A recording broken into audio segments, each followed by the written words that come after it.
Peuple de France, bonjour, bonsoir. La France va mal. Là, c'est vraiment très très tendu en ce moment. Les vaches à lait de l'arrière-garde de la République sont les victimes d'un véritable programme d'extermination fiscale. Exsangue, ils croulent sous les dettes et l'impôt. En ce moment, évidemment, c'est la période. Hagards et trahis, ils déambulent tels des zombies sans espoir dans une société qui leur est devenue hostile. C'est moi qui l'ai écrit. Donc, je le pense. Pendant ce temps-là, le chef de gouvernement et toute sa clique s'auto-plébiscitent avec un grotesque vote de confiance. Manuel Valls avait demandé la confiance, il l'obtient, c'est une confiance relative, mais c'est une confiance qui lui permet de continuer à gouverner comme il l'entend. Ils ont confiance, ils sont en confiance apparemment.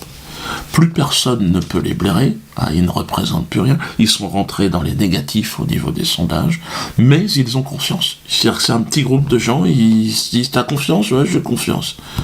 Donc là, je veux dire, il ne faut pas avoir peur du ridicule. Moi qui ai un certain culot, j'aurais jamais osé sortir des conneries pareilles.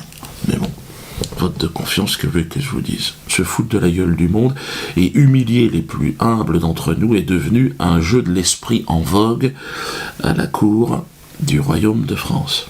Ainsi, la très galante courtisane Triviller, Trierwiller, exactement la prononciation du nom, nous apprend que notre souverain, François Dernier, dernier des derniers, tu peux pas, c'est François en dessous des derniers, plus rien. Ben lui, François, il aime, dans l'intimité de sa couche, affubler les plus démunis du joyeux sobriquet de 100 dents.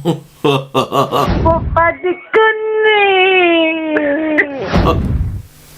Vous noterez ici l'esprit taquin et potache de notre souverain. Et c'est un professionnel qui vous le dit. Non, c'est les 100 dents, il y a quand même une notion humoristique assez intéressante. Enfin, c'est très humiliant, évidemment, mais bon, il essaye, il fait de son mieux. Mais il n'en est pas à son coup d'essai, François. Vous vous souvenez sa plaisanterie sur les Algériens ? Ça n'avait pas marché, mais il avait tenté, regardez, souvenez-vous.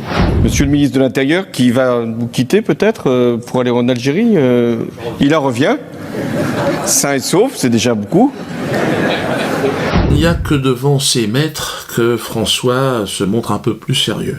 Docile, veule, c'est à vomir. Souvenez-vous, devant Netanyahou, regardez-le. Je vais tenter, dans un hébreu moins fluide, mais tout aussi sincère, de vous répondre. Tamid et Shaer, Raver Shel Israël. Je suis votre ami et je le serai toujours. J'aurais été obligé de chanter. Je l'aurais fait. Pour l'amitié entre Benjamin et moi-même, pour Israël et pour la France, même en chantant aussi mal que je chante, car je chante mal, j'aurais toujours trouvé un chant d'amour pour Israël et pour ses dirigeants. Am Israël, Am Israël, Am Israël, Am Israël, Am Israël, Am Israël. Vous l'aurez compris, la France va mal. Les gens n'arrivent plus à payer leurs impôts, ils n'arrivent plus à bouffer, ils en ont marre. Ils en ont plein le cul. Regardez ce qui se passe. Il y a le loyer, la taxe d'habitation, il y a la fiche de paie qui est descendue malheureusement puisque je suis en arrêt de maladie. Avec son arrêt maladie, cet agent de sécurité ne touche plus que 789 € de revenus. Un fonctionnaire lui a donné ce formulaire de délai de paiement pour ses 989 € d'impôts. Au-delà des délais, certains demandent des remises, comme cette retraitée pour environ 500 € d'impôts en plus à payer. Sa demande d'allègement a été refusée. Je rentre pas dans les catégories au fond des restos. Je ne sais pas s'ils en font beaucoup par contre, parce que les gens s'en vendent pas trop. L'an dernier, plus de 200 000 personnes ont réclamé un allègement ou la suppression pure et simple de leur impôt. L'administration ne divulgue pas le nombre de demandes accordées. Alors les gens, est-ce qu'on peut payer en 3 fois ? On regarde 10 fois. Et puis le plus étonnant, c'est qu'en plus ils font des cadeaux fiscaux à ceux qui n'en ont pas besoin. Ouais. Enfin, ceux qui gagnent 1500 mais par jour. Non mais c'est atroce. Et d'ailleurs je dois dire que moi je gagne pas 1500 par jour, mais bon, beaucoup plus que la moyenne. Moi ils me font des cadeaux fiscaux. Je l'ai dit dans la dernière vidéo, 200 000 ils m'ont donné, avec votre fric.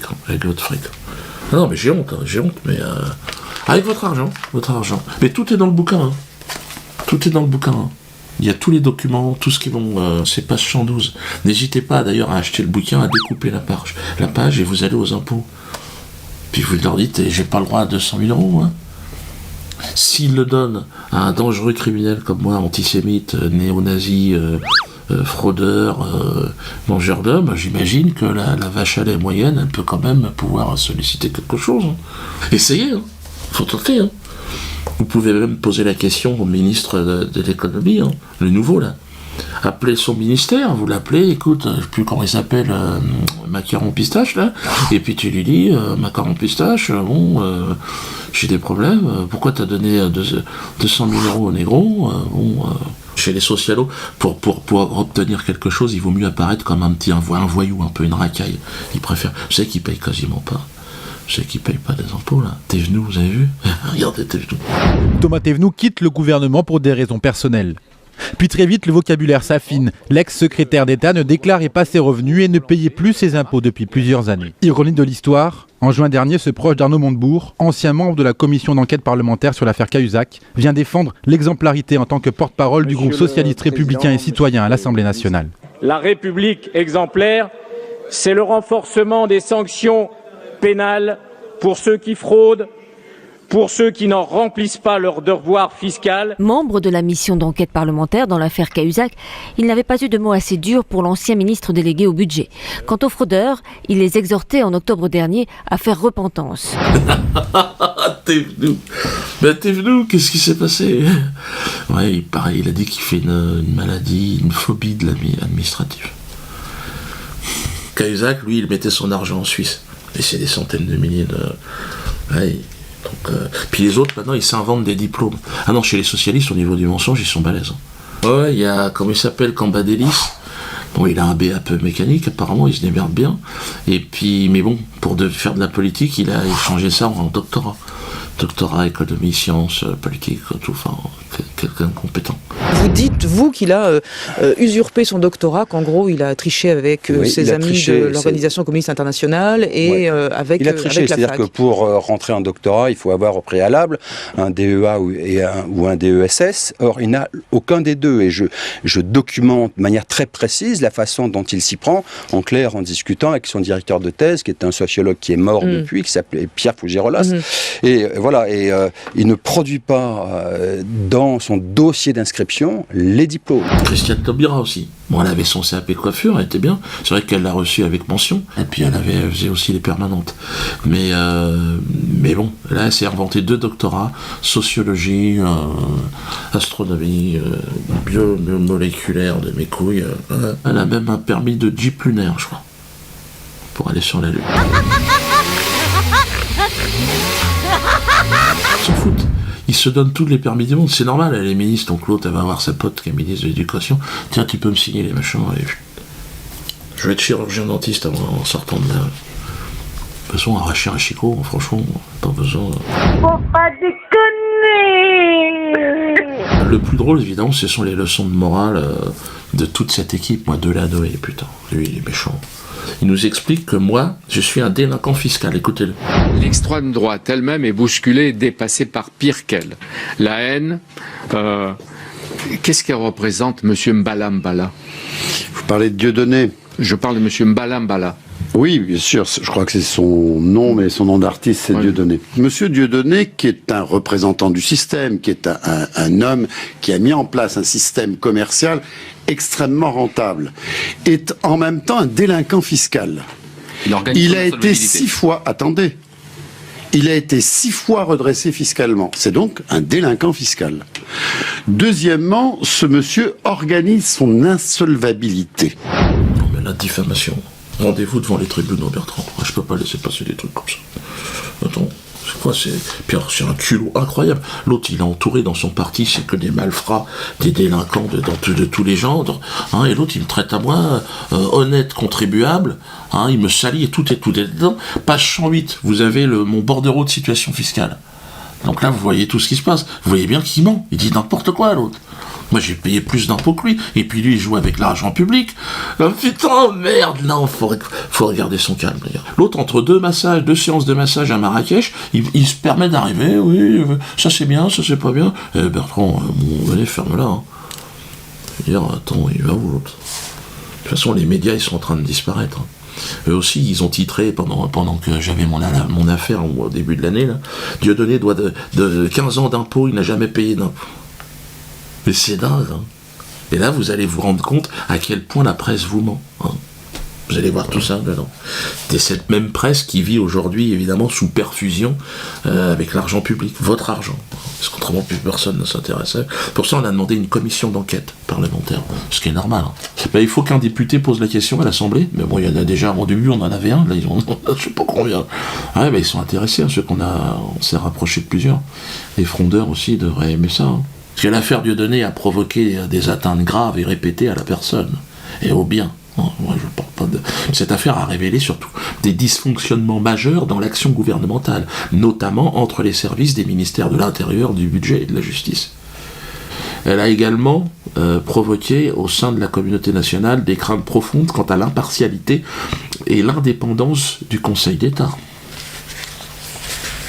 Là, le Conseil d'État, même à l'étranger, les mecs, rendre une décision en moins de 2 heures. Même pas en 5 minutes, ils l'ont rendu en 20 minutes. 4 pages. Même moi, quand j'écris assez vite, hein, c'est impossible. On a fait les calculs l'autre jour. C'est impossible. Donc il avait déjà préparé, quoi. À tel point que le vice-président de la plus haute juridiction administrative française a dû se justifier. Ah, il a dit mais là, je pense qu'il va le faire devant l'Assemblée. Hein. C'est normal. On ne peut pas faire n'importe quoi indéfiniment. Qui peut croire, après l'affaire Dieudonné, à l'indépendance de la justice ? J'en ai parlé, ma dernière, elle a 4 ans. Elle me dit, papa, je crois pas. Merde, je me suis dit, merde, comment ça va se passer alors ? Puis il y aurait tout un tas de questions. On a envie de poser à Jérôme Cahuzac, c'était le ministre délégué du budget. Par décision, en date du 1er février 2013, vous avez accordé, Jérôme Cahuzac, une remise fiscale d'environ 200 000 € à Dieudonné. Pour quelle raison ? Il faut répondre. En avez-vous informé le président de la République et les autres membres du gouvernement ? Question à Bernard Cazeneuve, actuel ministre de l'Intérieur, à l'époque ministre délégué du budget. La remise fiscale d'environ 200 000 € accordée à Dieudonné a été validée définitivement sous votre ministère le 30 novembre 2013, c'est-à-dire quelques semaines avant ma première date à Nantes. Ouais. En avez-vous informé le président de la République et les membres du gouvernement pendant l'interrogation ? Si oui, à quelle occasion ? A. Lors d'une réunion privée à l'Élysée. B. En Conseil des ministres. C. Dans les couloirs d'un ministère. Ah, il y a le choix. Ils ont le choix de répondre. Et Christiane Taubira, comment expliquez-vous, Christiane, qu'une remise fiscale d'environ 200 000 € a été accordée à Dieudonné le 1er février 2013, alors même qu'à cette date, les peines amendes auxquelles Dieudonné avait été condamné depuis plusieurs années n'avaient toujours pas été recouvrées par vos services.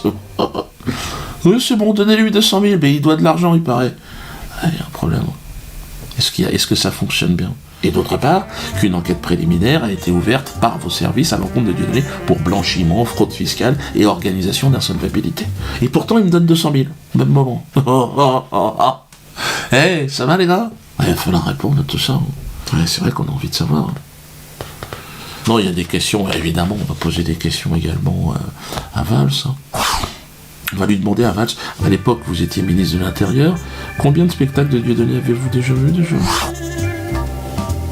Avez-vous consulté des membres du Conseil d'État pour rédiger votre circulaire du 6 janvier 2014 ? On aimerait bien savoir. Comme ça. Ouais, certainement une coalition. Le Conseil d'État, on va leur demander...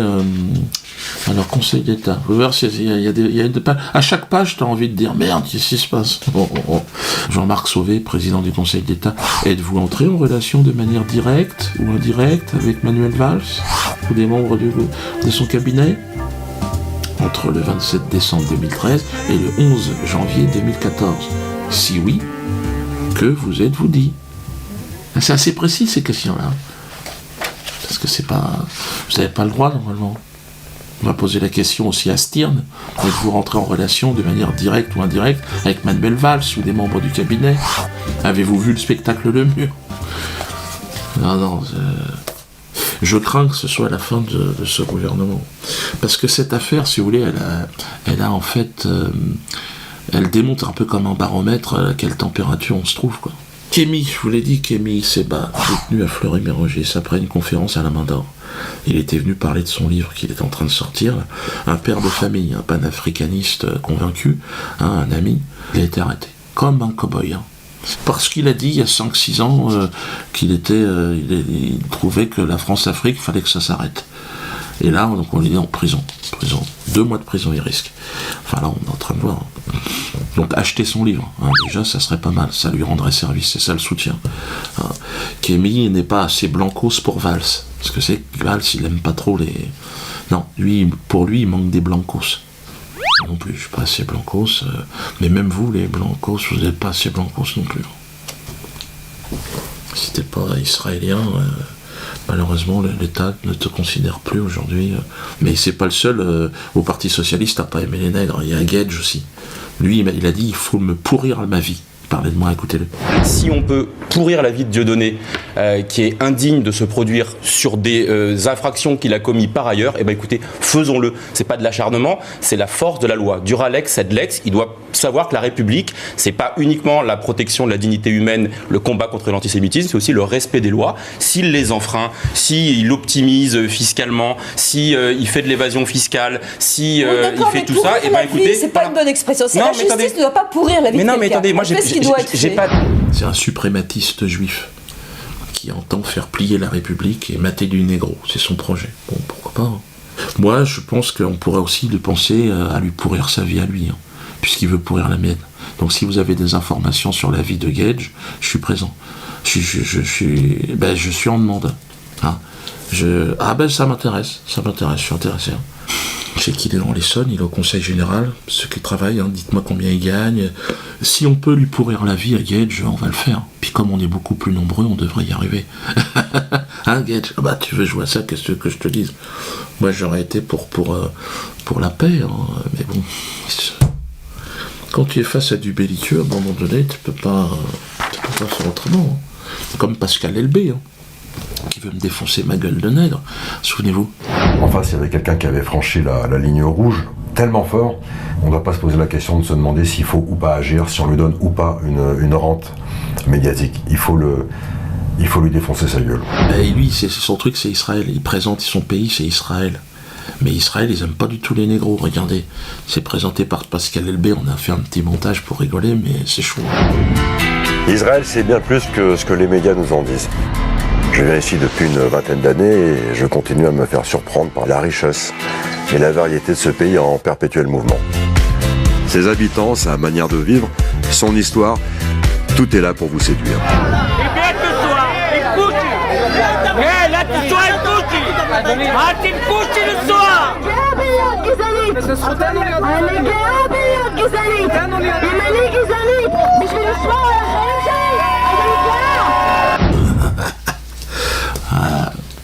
Donc, apologie de terrorisme. Vous avez vu que là même, ils essayent de faire passer une loi par rapport à ça. Et moi, ils m'ont accusé en même temps d'apologie de terrorisme. C'est n'importe quoi. Enfin, il y a une enquête qui est ouverte. Bon, enfin, ils vont enquêter nulle part dans les toilettes parce qu'il y a pas... Moi, vous savez, j'ai parlé de James Foley. Et donc, ils ont ouvert une enquête parce qu'ils disent que je fais l'apologie. Je n'ai jamais fait l'apologie de sa décapitation. J'ai simplement dit qu'une décapitation, il fallait la voir sous l'angle du progrès. Faut pas se faire refermer. Regardez la tête du Kanak, du grand chef Kanak athée. Elle a été rendue là. Regardez cette tête. Le chef Ataï est une figure légendaire. En 1878, il a mené la première révolte contre les colons français. Il fut décapité et l'on expédia sa tête à Paris. Elle fut étudiée par un célèbre anatomiste, Paul Broca, puis moulée et décharnée. Et puis la tête, elle est revenue en France. Et après, elle a été étudiée pour savoir comment ça marche. Parce que la France avait besoin de savoir. Donc, c'est pas de la barbarie. Peut-être là-bas aussi, ils s'intéressent à la tête de Foley pour des besoins scientifiques. Mais pourquoi pas? Pour voir exactement qu'est-ce que ça... Le tout, face à ce genre... Moi, je suis contre la décapitation, je l'ai toujours dit. Donc, on peut pas dire que j'en fasse l'apologie. Mais je suis dans la compréhension et dans le dialogue. C'est pas en disant à des gens que vous êtes des barbares qu'on va pouvoir réussir à créer un lien et à discuter. ne peut pas organiser une compétition victimaire autour de tout ça. Hein. Donc Follet, c'est un Américain, ils ont besoin de savoir là-bas comment ça fonctionne, un crâne d'Américain. Tiens, si tu touches là, ah tiens, il ferme les yeux, tu tires le nerf, hop, ça ouvre la bouche. Peut-être qu'ils font des tests comme ça. Hein. Bon, bah les gars, ils font ça à l'ancienne. Hein. Ils ont peut-être pas des salles d'opération, ils ont peut-être pas tout ça, hein, dans le désert. Moi, je suis toujours été contre le terrorisme, en plus de ça, donc c'est pour ça que je suis à l'aise. Mais il faut que la famille Follet comprenne bien qu'on a fait ça avec le chef kanak, athée. Et puis si on dit que c'est du barbarie, ça veut dire que la France est barbare? Non, la France doit rester au-dessus de tout ça. Hein. Non, la France, c'est notre France, hein, c'est la nôtre. Hein. Mais bon, ça me permet évidemment d'aborder la question de Kader de Bobigny qui m'a écouté. Il est venu, il est là. Bon, vous voyez, à quoi ça sert hein? Moi, avec mon atelier de chansons potage, je crée du lien. Moi, je dis c'est une bonne chose, Kader. T'es toujours mieux à chanter des chansons, faire des bruits de paix, regarde, écoute ça. Ouais, c'est toujours mieux que de décapiter quelqu'un. Kader, il m'a appelé, il m'a dit bon ben voilà, ton projet de garage, ça m'intéresse moyennement, mais j'ai peut-être un spectacle. Donc j'ai dit écoute Kader, tu viens, on en discute, tu te calmes. Et il m'a dit bon, j'ai pas envie de décapiter aujourd'hui, j'ai envie de faire rire les gens. C'est pas du bon boulot ça? Donc là, je dis on est bon. Hein? Donc Kader va revenir et il a un spectacle, bah il va vous en parler. C'est bien Kader, hein. Attendez, je vais le laisser à ma place, bougez pas. Bon bah je suis content d'accueillir Kader, ça fait plaisir. Hein? Jean Kader qui revient effectivement de l'atelier de chansons potage de Poissy, c'est une bonne chose. Bravo, le parcours. Merci. Hein? Non, bah c'est vrai, parce que passer comme ça de l'Irak, du désert irakien à la scène parisienne, bah c'était pas joué. Oui, il fait plus chaud en Irak quand même. Kader, il fait plus chaud en Irak. Bon, Kader, je crois que c'est bon, la décapitation c'est loin maintenant. Oui. Ouais. Oui, ça y est. C'est fini. C'est fini, ouais, ça y est. Bon, on salue peut-être les copains de l'atelier chanson. Germain qui m'a beaucoup aidé, Carlos. Ouais, Alfredo. Et Alfredo, ouais. Il m'a appris chorégraphie, il m'a appris le sens de la chute, les vannes tranchantes, tout ça, c'était tranchant. C'est bien, bon, on peut dire aussi que Mehdi Ménouche, bah, il fait partie de l'atelier chanson depuis peu de temps, donc on est en train de se développer, puis d'essayer de donner un peu d'espoir aux gens. Bon, si je pose un couteau devant toi aujourd'hui, t'en es où? Si je te le pose là, tu réagis? Ouais, non, t'es pas prêt, tu vois. T'as vu? Je l'ai remarqué tout de suite. Voilà. Non, c'est bon. Le spectacle, tu l'as appelé comment? Mort de rire. Mort de rire, le titre. Et on est toujours encore un petit peu dans l'univers un petit peu de la décapitation, on est encore un peu en Irak là. Explique un petit peu ce que tu as voulu faire. Je parle en fait, le fait de côtoyer tous les collègues à l'atelier de chansons potage, on parlait beaucoup de la mort en fait, c'est très présent. Et en fait, je me pose la question que se posait tout le monde, qu'est-ce qui se passe après la mort? Ça, c'est une vraie question. Ça, c'est une question existentielle que je me suis posée. Et tu te l'es posé la question quand tu étais dans le désert avec Follet?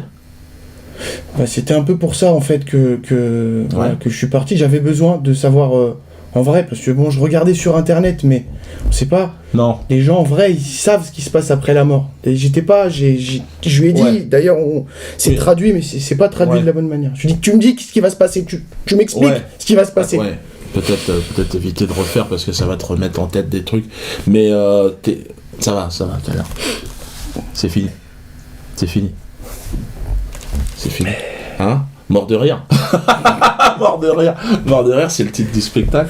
Voilà. C'est qu'est-ce qui se passe après la mort. Voilà. Et que des personnages en fait. C'est des personnages que j'ai créés d'imagination, dont un personnage qui existait, donc que j'ai rencontré dans le désert. Voilà, à qui je voulais lui donner vie après lui avoir pris. Enfin, du coup, je me suis inspiré de tout ce qui se passe autour de la mort, les religions, parce que la mort est très présente dans les religions et je me suis inspiré de ça pour faire un spectacle drôle. Ouais, on va voir quelques petits extraits là, tiens, bien. Vous êtes tous morts ces dernières 24 heures? Ah mais qu'est-ce qui s'est passé vous tous là? Une manif pro-mariage pour tous en Syrie? Allez, on se détend. Vous avez sûrement dû entendre parler du printemps arabe. Si, le festival que j'ai organisé là. Le siège de sa boîte est situé à Phuket, en Thaïlande.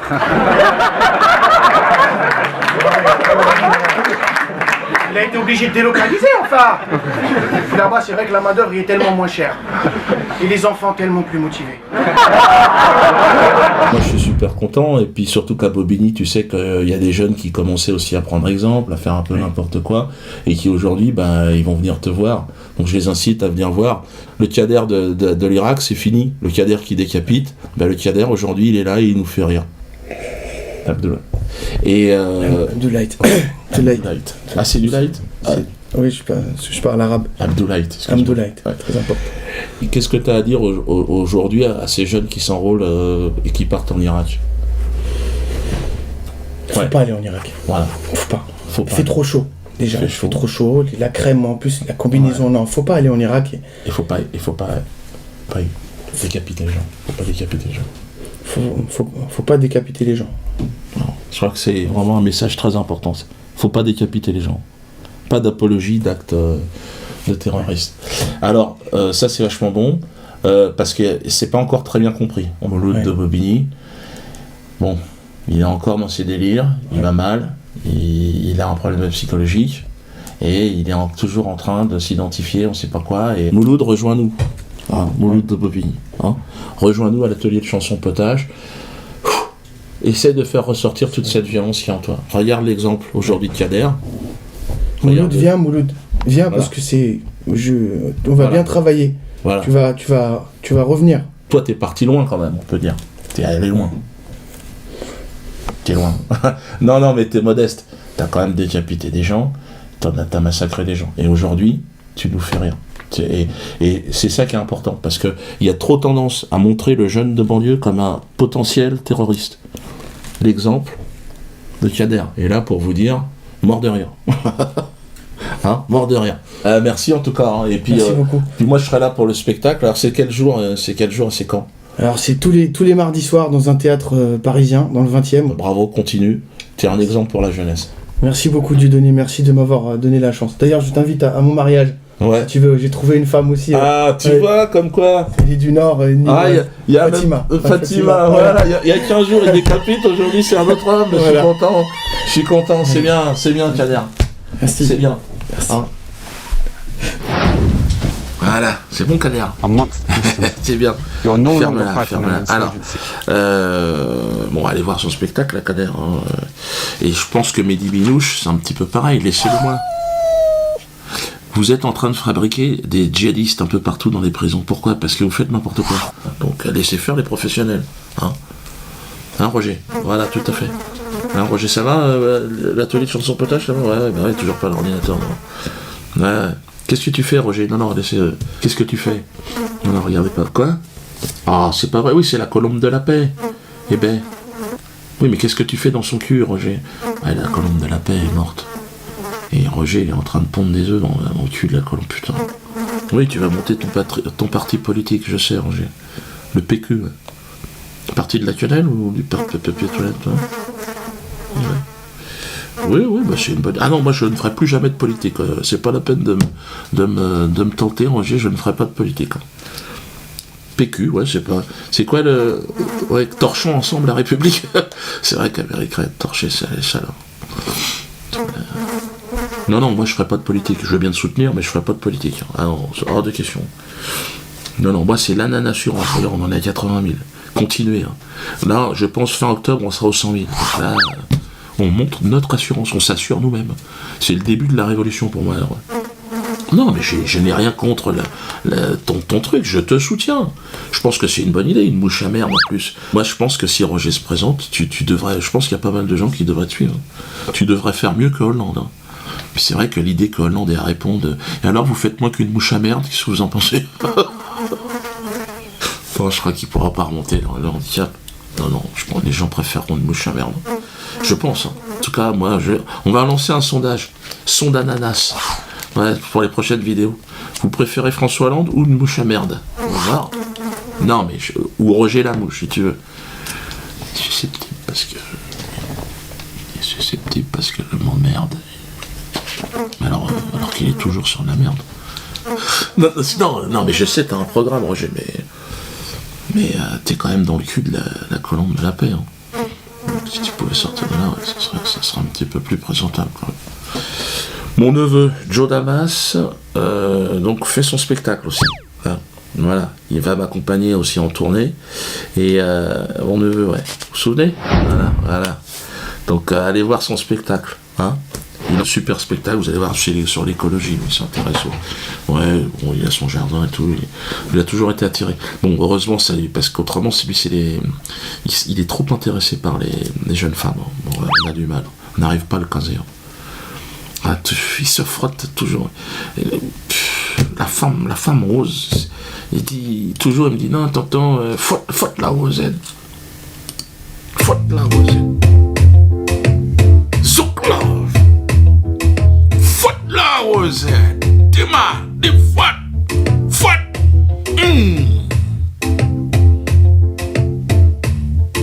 Fouet la rosette. Naga na moins, naga amour à moins, naga des fouet la moi.